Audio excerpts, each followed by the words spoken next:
If the U.S. Department of Labor takes action, there will be a lot fewer kids helping out on the farm. There is a push to tweak child labor regulations when it comes to what jobs kids 16 and younger can actually do. Under the proposed changes, grooming horses, baling hay, and milking cows would all be off limits.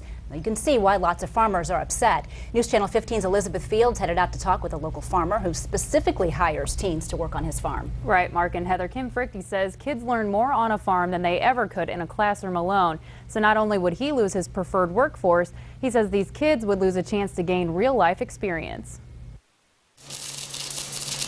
If the U.S. Department of Labor has its way, there's no way Kyle Nergy would be anywhere near these tools. But Kyle says he's not sure where he would go to work. Farming's all he wants to do. I don't want to do restaurant work here. I can actually learn stuff that I could use for the future versus flipping burgers or something like that. I'm going to take this bolt. Kim Frichty hired Kyle 3 years ago and on average hires 3 to 5 high school students a year. I've had kids as low as 15, 16 years of age, with training, drive a tractor and do some fall tillage and spring tillage. In the wintertime, there's a lot of equipment repair and maintenance, and in the summertime, there's a lot of outdoor work to do. Under the new guidelines, Kyle wouldn't even be allowed on this ladder. It's too high.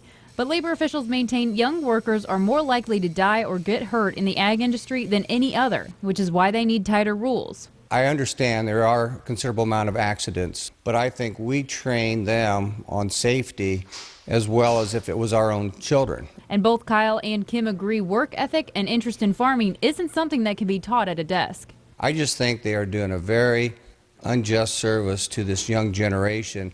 We are going to suffer in the long run because of what's happening if we do not educate these kids on the work ethic and the skills and knowledge that they need. The proposal originally called for the guidelines to apply to everyone except families that own their farm. But even since then, the backlash has been so great that regulators have backed off and would exempt partial owners too. And there's no set date for a decision yet. Okay.